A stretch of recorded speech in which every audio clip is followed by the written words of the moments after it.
నమస్తే అండి. నమస్కారం మీ అండి. పేరు? శ్రీనివాస్ అండి. ఇప్పుడు మాధవీలత గారి గురించి మనం ప్రత్యేకంగా మాట్లాడుకునే అవసరం లేదు. మనందరికీ తెలుసు.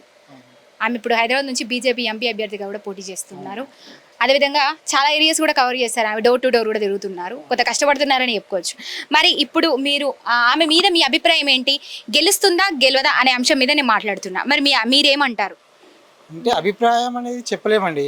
ఓటర్స్ అనేది ఇప్పుడు లాస్ట్ టైము టీఆర్ఎస్ ఉండేది, కాంగ్రెస్ వచ్చేసింది. అది మనం ప్రజలను నాడి చెప్పలేము. పబ్లిక్ ఏమనుకుంటున్నారంటే చేంజెస్ కావాలనుకుంటున్నారు. సో అయితే మంచిది.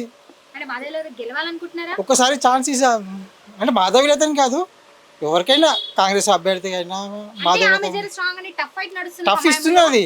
ఇవాళ కూడా అట్లా అట్లా ఇస్తేనే కదా పొలిటికల్లో ఊపు అనేది వస్తుంది, డెవలప్మెంట్ అనేది ఓల్డ్ సిటీ అనేది డెవలప్ అవుతుంది. ఇంకా ఇప్పుడున్న డెవలప్మెంట్ అవుతుంది, అవుతలేదు అనట్లేదు, ఇంకా డెవలప్మెంట్ అవుతుంది. ఎవరైనా కానీ డెవలప్మెంట్ చేసేవాళ్ళు కావాలి మాకు, అంత. మాధవీలత పర్టికులర్ మేము చెప్పట్లేదు, బీజేపీ అని కూడా చెప్పట్లేదు, ఎంఐఎం కూడా చెప్పట్లేదు. మాకు కావాల్సిన డెవలప్మెంట్, ఓల్డ్ సిటీ డెవలప్మెంట్ కావాలి. ఇప్పుడు న్యూ సిటీ చూడండి, మొత్తం మెట్రో ట్రైన్స్ అవి వచ్చేసినాయి, రోడ్స్ పెద్ద పెద్దగా అయిపోయినాయి. మా దగ్గర ఏం లేదు, అదే సందులు, అవే ఒక టూ వీలర్ వస్తే చూడండి మా దగ్గర, ఒక టూ వీలర్ వచ్చి జాగలేదు. మాకు డెవలప్మెంట్ చేయండి, ఎవరు వచ్చినా పర్లేదు, మాకు డెవలప్మెంట్ కావాలంతే. మాధవీలత గారు అయితే చాలా మంది ఆమె మీద గెలుస్తుందని అవకాశాలు ఎంతవరకు ఉన్నాయి? గెలవాలనుకుంటున్నారా? పూర్తి మద్దతు ఎవరికి? నా పూర్తి మద్దతు అంటే బీజేపీకి ఇస్తానండి, అట్లేం లేదు. మాధవీలతగా ఉన్నా పర్లేదు, మాధవీలత ప్లస్లో వేరే ఎవరున్నా పర్లేదు, ఇద్దాం, ఒకసారి ఛాన్స్ ఇద్దాం అనేది ఆలోచన ఉంది అందరికీ. గెలిచే అవకాశాలు ఎంతవరకు ఉన్నాయంటారు మాధవీలత గారికి? 99% అయితే ఉండొచ్చు, 100% చెప్పలేను నేను. అంటే 1% డౌట్ అంటే ఆమె యాటిట్యూడ్ చూసి చెప్తున్నాను. ఆమె చేసే విధానము, పబ్లిక్లో వెళ్ళి ఆమె మాట్లాడే విధానం అనేది చాలా బాగుంది. అంటే పబ్లిక్ని అట్రాక్ట్ చేస్తుంది. ఆమె చేయాలి కూడా అట్లా, కొంచెం హిందూ ధర్మాన్ని కూడా ఆమె తీసుకొస్తుంది. కాకపోతే కొన్ని జాగాలలో ఏమవుతుందంటే ఆమె మాట్లాడే మాటలు ఎదుటి వాళ్ళకి ఇబ్బందిగా కలుగుతుంది. అంటే ఒక వర్గం సంబంధించిన మాటలే మాట్లాడొద్దు అండి, అందరి గురించి మాట్లాడాలా. ఫస్ట్ మన గురించి అదే ఉంది. ఓల్డ్ సిటీలో మేము అందరం ఎట్లంటే హిందువులమైనా, ముస్లింలమైనా, క్రైస్తవులమైనా ఎక్కువ మట్టికి మేము అందరం కలిసే ఉంటాం. ఇప్పుడు ఇక్కడ నేను బిజినెస్ చేస్తున్నాను కదా, మాకు ముస్లిమ్స్ వాళ్ళు కూడా బిజినెస్ ఇస్తారు, హిందూస్ కూడా బిజినెస్ ఇస్తారు. సో మేము ఇక్కడ ఐక్యతగా ఉన్నాం. ఆ ఐక్యతను ఖరాబ్ చేయకుండా ఉంటే చాలా, అంతే.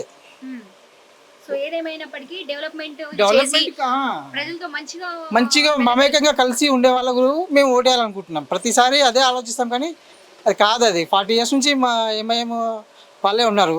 వాళ్ళు కూడా ఇప్పటిదాకా ఏం ఖరాబ్ చేయలేదు, ఎలాంటి ఇష్యూస్ అయితే లేవు వాళ్ళ మీద ఉన్నాయని నేను చెప్పట్లేదు. ఇక్కడ మేము 45 నుంచి ఓల్డ్ సిటీలో ఉన్నాం కాబట్టి నాకు ఊహ తెలిసినప్పటి నుంచి చూస్తున్నాను. చేంజెస్ కావాలని పబ్లిక్ అనుకోవాలి, నేను ఒక్కరిని అనుకుంటే కాదు కదా, అది అందరూ అనుకోవాలా. డెవలప్మెంట్ కావాలా, మాకు మెయిన్ థింగ్ కావాలి డెవలప్మెంట్. అది కాంగ్రెస్ వాళ్ళు వచ్చినా చేయొచ్చు, ఏమైనా చేయొచ్చు, బీజేపీ అయినా చేయొచ్చు, లేదా అదర్ ఇండిపెండెంట్ కూడా వచ్చి చేయొచ్చు. డెవలప్మెంట్ కావాలి మాకు, అంతే. సో అట్లా మీరైతే మంచి చేసే వాళ్ళకి, డెవలప్మెంట్ చేసి ప్రజల పక్షాన ఉండే వాళ్ళకి మీరు ఓటేస్తా అంటారు? అవును, 100% అది. బీజేపీకే పర్టికులర్గా వేయాలని ఇక్కడ రూల్ లేదు, ఎంఐఎంకి వేయాలని రూల్ ఎక్కడ లేదు. మాకు డెవలప్మెంట్ నెక్స్ట్ ఇప్పుడు 40 ఏళ్ళ నుంచి వాళ్ళు చేస్తున్నారంటే వాళ్ళు డెవలప్మెంట్ ఏదో ఉండొచ్చు కదా, వాళ్ళది ఏదో ఎంఐఎంది ఏదో ఉండొచ్చు. ఓల్డ్ సిటీలో ఉంటేనే కదా పబ్లిక్ అంతగానం. మా హిందూస్ కూడా ఎంఐఎంకే ఓటేస్తారు, చంద్రగుట్ట ఏరియా మొత్తం మాక్సిమం ఎంఐఎంకే ఓటేస్తారు. మరి ఈసారి ఎలా ఉండబోతుంది? ఈసారి అయితే టఫ్ ఫైట్ జరుగుతుందని చెప్పొచ్చు. 100% టఫే ఉన్నది. టఫ్ ఇచ్చేవాళ్ళు లేక ఇన్ని రోజుల నుంచి 40 years నుంచి అతనికి టఫ్ ఇచ్చేవాళ్ళు లేక ఇలాంటి ప్రాబ్లం వచ్చింది. ఒక మంచి క్యాండిడేట్ అయితే పెట్టారు ఈసారి, మాధవీలత గారిని. ఆమె మీద కూడా ఎలిగేషన్స్ వస్తున్నాయి, చాలా ఎలిగేషన్స్ వస్తున్నాయి. ఇంటర్వ్యూస్, వీడియోస్ యూట్యూబ్లో చూస్తుంటాను నేను. ఆమె కూడా ఎలిగేషన్స్ వస్తున్నాయి. ఆ ఎలిగేషన్స్ రాకుండా మాట్లాడాలి ఆమె. అంటే ఇప్పుడు నువ్వు పొలిటికల్గా తను ఉన్నప్పుడు తను ఏం చేయాలంటే ఎదుటి మనిషి వాళ్ళకి నచ్చేటట్టు మాట్లాడండి. అది హిందూ అయినా ముస్లిం అయినా. ఎక్కువ మట్టికి హిందూస్ ఎట్లాగూ ఆమె పక్షాన ఉంటారు 90%. ముస్లిమ్స్ కూడా ఆమె పక్షాన్ని తీసుకోవాలి. మెయిన్ చేయాల్సింది అది రీజన్. అది అదొక్కటి మిస్ అవుతుంది, అదొక్కటే మిస్ అవుతుంది. అది చేస్తే మాత్రం 100% ఆమెకి సపోర్ట్ ఉంటుంది. ఏమనుకుంటున్నారు ఓల్డ్ సిటీ ప్రజలంతా కూడా ఆమె పక్షాన ఉన్నారంటారా? మద్దతు ఇస్తున్నారా? ఉంటాము అనట్లేదు, ఉందాం అనుకుంటున్నారు, ఇంకా నమ్ముతున్నారు. ఆమె పద్ధతి, ఆమె విధానం, ఒక దాన్ని ఏమంటారు, హిందుత్వాన్ని ఆమె ప్రోత్సహిస్తుంది. కాకపోతే ఈ పొలిటికల్లో ప్రోత్సహించకుండా అదర్వైజ్ మళ్ళీ ఎప్పుడైనా పొలిటికల్స్ ఈ ఇష్యూస్ అయిపోయినాయి, ఆమె ఓడినా గెలిచినా ఇబ్బంది లేదు, టఫ్ ఇస్తుంది 100% అది. నెక్స్ట్ కూడా ఆమె 5 years ఓడిపోయినా కానీ అలాగే ఉండాలి ఆమె. అలాగుంటే నెక్స్ట్ టైం ఆమెకి నమ్మకం, పబ్లిక్ నమ్మకం కలుగుతుంది. సో ఈసారి చూడాలి మరి, చూడాలి ఈసారి ఎట్లయితుందో చూడాలి. ఉండబోతుందండి టఫ్ ఫైట్. అవును. ఈ టఫ్ ఫైట్ లో ఆమె మరి గెలుస్తుందా గెలవదా అన్నది మోస్ట్లీ అందరూ అయితే గెలుస్తుందని అంటున్నారు. మీరు ఇంటర్వ్యూ తీసుకుంటున్నారు, క్లియర్గా అడుగుతున్నారు కాబట్టి ఈసారి గెలవదండి, నా ఒపీనియన్ చెప్తున్నాను. అంటే అంత టఫ్ లేకపోతుంది ఈసారి. ఆమె ఫస్ట్ టైం కదా ఎంపీ అయిపోయి ఓల్డ్ సిటీకి వచ్చి. ఇప్పుడు రాగానే సింహాసనం ఎవరు కూర్చోలేరండి.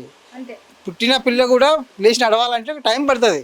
ఆమె పబ్లిక్లో వెళ్ళాలి. ఇప్పుడు పొలిటికల్ ఎలక్షన్ కోడ్ ఉంది కాబట్టి ఆమె వెళ్తుంది, తిరుగుతుంది. ఆమె అట్లాగే అంతకు ముందు కూడా తిరిగి ఉండే, ఎలక్షన్ కోడ్ రాకముందు కూడా తిరిగి ఉంటే ఆ పబ్లిక్లో ఆమెది ఒక క్రేజ్ అనేది ఉంటుండే. ఇప్పుడు అయిపోయిందంటే ఇప్పుడు జస్ట్ ఎలక్షన్ కోడ్ వచ్చింది, పబ్లిక్ అందరూ ఒక ఎలక్షన్ కోడ్ వచ్చింది కాబట్టి వచ్చింది, తిరుగుతుంది, వెళ్ళిపోతుంది. ఆమె స్వార్థం ఏమైనా ఉండొచ్చు, గెలవాలని హైకమాండ్ నుంచి ఉండొచ్చు ఏమన్నా అనుకుంటారు. కానీ ఆమె ఈ గెలిచినా గెలవకపోయినా ఒక మహిళా శక్తిగా ఆమె ప్రయత్నం చేస్తుంది. చేయండి అండి, 100% మంచిగా చేస్తుంది, చేయండి. కానీ అగర్ ఓడిపోయినా ఆమె బాధపడదు. ఎందుకంటే ఇంత టఫ్ 45 years నుంచి ఒక ఎంపీ సీటు ఒకతనే ఉన్నాడంటే రాగానే గెలవాలనేది ఆశ పెట్టుకోవద్దు. ఇప్పుడు నేను కూడా నా పర్సనల్ ఒపీనియన్ చెప్తున్నాను.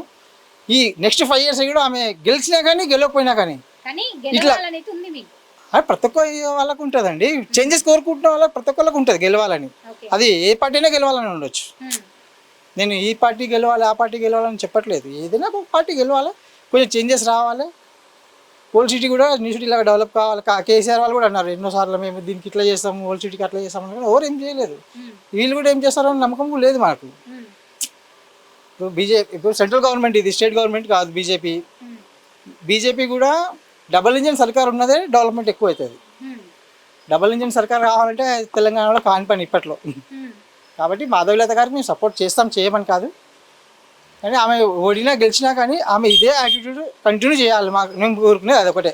ఆమె గెలవడమా ఓడిపోవడమా కాదు, ఆమెకు మేము పద్ధతిగా ఉంటాం, సపోర్ట్ ఉంటాం. మాకు కూడా బాగా ప్రాబ్లమ్స్ ఉన్నప్పుడు మేము వెళ్తాం, ఆమె కలుస్తాం.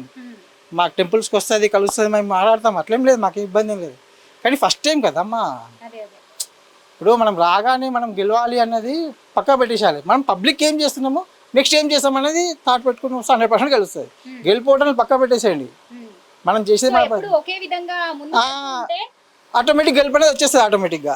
మనం అడగాల్సిన అవసరం లేదు. ఇట్లా మీరు వచ్చి ఇంటర్వ్యూ తీసుకోవాల్సిన అవసరం లేదు, ఆటోమేటిక్ గెలిచిపోతారు వాళ్ళు. అది మాధవీలత గారు చెప్పండి, నాది తెలియదు. నమస్తే అండి. నమస్తే అండి, మా పేరు హరీష్ ఆహుజా. ఇప్పుడు బీజేపీ ఎంపీ అభ్యర్థి మాధవీలత గారు మనకు తెలుసు. మరి ఆమె ఏ విధంగా పోరాడుతున్నారు, ఆమె ప్రజల్లోకి వస్తారా, గెలిచే అవకాశం ఎంతవరకు ఉన్నాయంట? రావాలన్నా ఓల్డ్ సిటీలో చాలా సంవత్సరాల నుంచి మన ఎవరు రాలేదా బీజేపీ నుంచి, ఒక్కసారి రావాలా. ఇక్కడ చాలా శాంతి ఉంటాయి. ఓల్డ్ సిటీ ప్రజలు ఏమనుకుంటున్నారు, ఎంతవరకు ఆమె గెలవాలనుకుంటున్నారు, ఆమెకి ఎంత పూర్తి మద్దతు ఇస్తున్నారు? మద్దతు అంటే మనం ఓటు ఇస్తారు, వెనుక ఏమి ఇస్తారు ఆయనకి? ఓల్డ్ సిటీ అన్ని ఓటు ఆయనకే పోతారు. మాధవీలత హిందూ ఓటు. ఇప్పుడు బీజేపీ మీద కొంత మత కుల భేదం చూపిస్తారంటున్నారు, వ్యతిరేకత ఉంది కదా. మరి ఈ నేపథ్యంలో ఆమె గెలిచే అవకాశాలు ఉన్నాయి? ఎట్లా ఏమీ లేదు. మీరేం చెప్తారు మాధవీలత గారి గురించి? నా గురించి, నా పేరు విజయలక్ష్మి అండి. నేను మాధవీలత ఇక్కడ లేడీస్ ఎక్కువ మట్టికి రాలేదు కాబట్టి లేడీస్ వస్తేనే బెస్ట్. ఎందుకంటే లేడీస్ గురించి లేడీసే తెలుస్తుంది. అందుకని ఆమె గెలవాలని మేము అనుకుంటున్నాం. డోర్ టు డోర్ కూడా తిరుగుతున్నారు, ప్రచారం చేస్తున్నారు, చూస్తున్నాం. మరి ఎట్లా అంటారు? ఆమె రావాలి. ఉన్నాయి చాలా ఉన్నాయి, చాలా మట్టుకు ఉన్నాయి. ఎందుకంటే లేడీస్ కంపల్సరీ ఉండాలి. ఎందుకంటే మన గురించి లేడీస్ గురించి లేడీస్కే తెలుస్తుంది, వేరే వాళ్ళకి తెలియదు కదా. ఆమె చిన్నప్పటి నుంచి అన్ని చూసి చేసి వచ్చింది కాబట్టి ఆమె గెలవాలని కోరుకుంటున్నాం. ఏమనుకుంటున్నారు ఓల్డ్ సిటీ ప్రజలు ఎంతవరకు ఆమెకు మద్దతు ఇస్తున్నారు? చాలా మంది ఇస్తున్నారు, మద్దతు ఇస్తారు. కంపల్సరీ వస్తుంది, బీజేపీ వస్తుంది. అసలు బీజేపీ ఎందుకు రావాలనుకుంటున్నారు ఫస్ట్? అట్లా ఏం లేదు. ఆమె ఏంటంటే ఆమెకు కొంచెం తెలుసు కాబట్టి ఆమె టఫ్ ఫైట్ ఇస్తుంది కాబట్టి అందుకని ఆమె గెలవాలని కోరుకుంటున్నాం. మనిషితో చెప్తాం అంతే. ఏంటండి, గెలుస్తుందా గెలవదా అని తెలియదు. మా మనిషి చెప్తా గెలవాలని అంతే. ఎందుకని ఆమె గెలవాలనుకుంటున్నారు? ఏమైనా చేంజ్ కావాలి కదా, చేంజ్ కోరుకుంటున్నారు. అట్లా ఆమె ఎంతవరకు పోరాడుతుందంటారు? ప్రజల్లో ఆమె మీద ఇప్పుడు అభిప్రాయం ఎలా ఉంది? ఆమెకు ప్రజలు ఎంత పూర్తి మద్దతు ఇస్తున్నారు? మద్దతు అందరూ ఇస్తున్నారు. ఓటేస్తే తెలుస్తుంది. చెప్పడానికి మద్దతు అందరే ఇస్తున్నారు. అక్కడ పోయి ఓటేయాలి కదా. సో ప్రజల్లో ఆమె మీదైతే మంచి అభిప్రాయం ఉందంటున్నారు, కానీ ఓటేస్తే తెలుస్తుంది అంటారు అంతేనా? అంతే అంతే, ఏదైనా అంతే ఉంది కదా. మీరు ఆమెకు మద్దతు ఇస్తున్నారా మరి మాధవీలతకి? మద్దతు కాదు, ఓటు ఇస్తాను పక్కా. గెలవాలనుకుంటున్నారు? మా ఇంట్లో 10 ఓట్స్ ఉన్నాయి, 10 మొత్తం ఆమెకే ఇస్తాం. అవునా? ఇప్పుడు మాధవీలత గారు గెలిచేటువంటి అవకాశాలు ఎంత పర్సెంటేజ్ ఉందంటారు? అది మనం ఏం చెప్పలేం, గెలవాలని ఉంది అంతే. గెలవాలని ఉంది. చాలు. రైట్ అండి, థ్యాంక్ యూ. మీ మాట మీరు ఒక్క మాట పర్లేదు, గెలుస్తుందా గెలవదు ఒక్క మాట, అదే ఒక మాట మేడం అక్కడ इनसे तेलुगु में बोलने वाले इनसे लो आप, मैं आपको बोलता हूँ इनपुट डालो आप। చెప్పండి చెప్పండి మాధవీలతనా చెప్పండి సార్. మాధవీలత గారు గెలుస్తుందని చాలా మట్టుకైతే వింటున్నాము, మరి గెలిచే అవకాశాలు ఉన్నాయంటారా? ఎందుకు గెలవాలని కోరుకుంటున్నారు? ఎందుకంటే ఫస్ట్ నుంచి అయితే ఇక్కడ ఏమి ఉంది కదా, అట్లా అని మేము కాకుండా కొంచెం కొత్త న్యూ పార్టీ, కొత్త న్యూ జనరేషన్ వస్తే జర బాగుంటుంది అన్నట్టు, అట్లానే ఆమె గెలవాలని ఆశిస్తున్నాం. అట్లా మరి గెలుస్తుందంటారా? గెలుస్తుంది, కంపల్సరీ గెలుస్తుంది. ఓల్డ్ సిటీ ప్రజల్లో ఆమెకు ఉన్నటువంటి మద్దతు ఎలా ఉంది? మద్దతు చాలా బాగుంది, కానీ ఆమె మాత్రం కంపల్సరీ సారి గెలుస్తుంది, కంపల్సరీ గెలుస్తుంది. ఎందుకని అంత నమ్మకం? ఎందుకంటే ఇప్పుడు అంతా చూస్తున్నాం కదా, లేడీస్ చాలా ఆశాభావం వ్యక్తం చేస్తున్నారు మీరు. లేడీస్ అందరూ ఇప్పుడు లేడీస్కే పోటీ చేస్తున్నారు కదా మేడం అందరూ. అదే విధంగా ఈమె కూడా లేడీ కదా, ఒక లేడీ కదా, లేడీస్ మొత్తం ఆమె ఎక్కువ ఉంటుంది. ఫైట్ నడుస్తుంది. టఫ్ ఉంటుంది మేడం, చాలా టఫ్ ఉంటుంది, ఇద్దరికి చాలా టఫ్ ఉంటుంది. కానీ ఏమైనా కానీ మాధవీలత కంపల్సరీ గెలుస్తుంది సార్, కంపల్సరీ. ఓల్డ్ సిటీలో కంపల్సరీ అవకాశాలు ఉన్నాయంటారా? 100% వరకు ఉన్నది, కంపల్సరీ గెలుస్తుంది. మీ మద్దతు? మాది కూడా అంతే, ఆమె మాధవీలత అంతే. రైట్ అండి, thank you. Welcome madam sir.